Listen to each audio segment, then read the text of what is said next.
வணக்கம். நாம் இன்னைக்கு தமிழில் ஒரு லெசன் பார்க்கலாம். எழுத்துக்களின் வகைகள் அறிவோமா. எழுத்துக்கள் நமக்கு தெரியும் இல்லையா, லெட்டர்ஸ், அதுதான் எழுத்துக்கள் அப்படின்னு நம்ம சொல்லுவோம். நமக்கெல்லாம் பேர் இருக்கு இல்லையா, அதே மாதிரி எழுத்துக்களுக்கும் நம்ம ஒரு பேர் வைக்கணும்ல.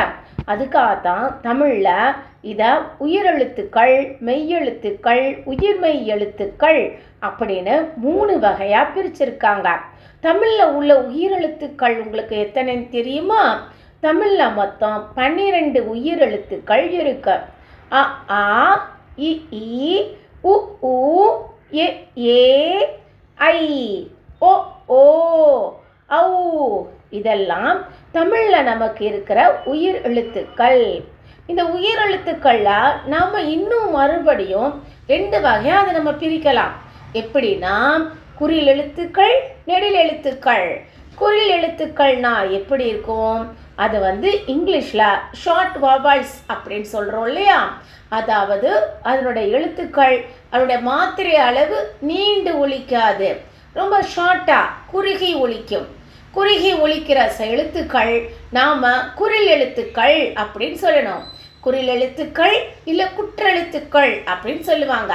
இங்கே நமக்கு படத்தில் காட்டியிருக்காங்க இல்லையா, அ, இ, உ, ஏ, ஓ, இது எப்படி ஒலிக்குது? மாத்திரை அளவு, அதாவது அந்த ஒலிக்கிற தன்மை குறுகி ஒலிக்குது இல்லையா. இப்படி குறுகி ஒலிக்கிறதா இருந்தால் இது நாம் குறில் எழுத்துக்கள் இல்லை குற்றெழுத்துக்கள் அப்படின்னு நம்ம சொல்லுவோம். இந்த 5, அதாவது அ, இ, உ, ஏ, ஓ, இந்த 5 மட்டும்தான் குற்றெழுத்துக்கள் அப்படின்னு நம்ம சொல்லுவோம். அப்போ இன்னொரு எழுத்து சொன்னேன் இல்லையா, அது என்ன அப்படின்னா அது நெடில் எழுத்துக்கள். நெடில் அதனுடைய பேரிலேயே இருக்கு இல்லையா. நெடில் அப்படின்னா லாங்காக நம்ம ஸ்பெல் பண்ணுறது. அதனுடைய லெட்டர்ஸ் ரொம்ப நீண்டு ஒலிக்கணும்.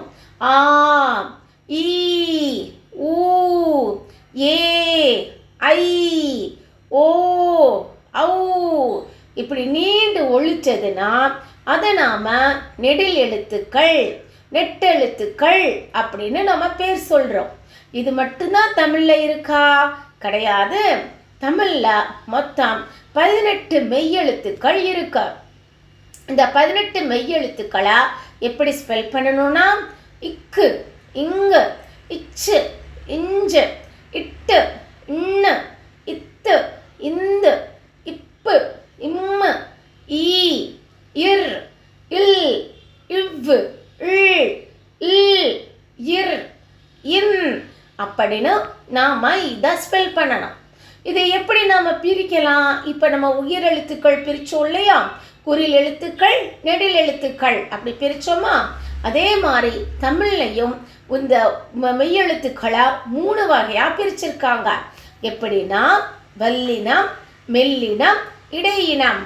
வல்லினம் அப்படின்னா ரொம்ப ஸ்ட்ராங்காக, வலிமையாக, வலிமை அப்படின்னா ஸ்ட்ராங்குன்னு அர்த்தம். எந்தெந்த லெட்டர்ஸை ரொம்ப ஸ்ட்ராங்காக நம்ம ஸ்பெல் பண்ணுறோமோ அது வல்லினம். அவ்வளோதான். வல்லினம்னா இக்கு, இச்சு, இட்டு, இத்து, இப்பு, இரு. பார்த்தீங்களா, அது ஒலிக்கிறப்பே நம்ம எப்படி இருக்கு, ரொம்ப ஸ்ட்ராங்காக ஒலிக்கிறோம் இல்லையா. அதனால இதை வல்லினம் அப்படின்னு நம்ம சொல்லுவோம். வல்லினம் மறுபடி சொல்லலாமா? இக்கு, இச்சு, இட்டு, இத்து, இப்பு, இர், இது வல்லினம். மெல்லினம். இப்போ மெல்லினம்னா என்ன? ரொம்ப சாஃப்டாக சொல்கிறதுக்கு பேர் மெல்லினம் அப்படின்னு சொல்லுவோம். இதை ரொம்ப ஸ்ட்ரெஸ் பண்ணக்கூடாது, ரொம்ப சாஃப்டாக சொல்லணும். இக்கு, இங்கு, இன்னு, இன், இம், இன். இது நம்ம சொல்கிறப்ப எப்படி சொல்கிறோம்? அந்த வார்த்தைகளுக்கு அழுத்தம் கொடுக்காம சொல்கிறோம் இல்லையா. அதனால ரொம்ப மெல்லமாக ஓசையோட சவுண்டாக கேட்க, அதனால இதை மெல்லினம் அப்படி நம்ம சொல்கிறோம் அப்படின்னு அர்த்தம்.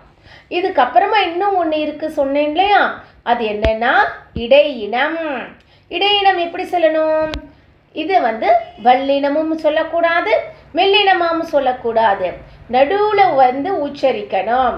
ரொம்பவும் ஸ்ட்ரெஸ் பண்ணக்கூடாது, ரொம்ப சாஃப்டாகவும் இதை சொல்லக்கூடாது, 2த்துக்கும் நடுவில் இதை சொல்லணும். அதனால் இதுக்கு பேர் இடையினம். இது எப்படி சொல்லணும்? இ, இர், இல்,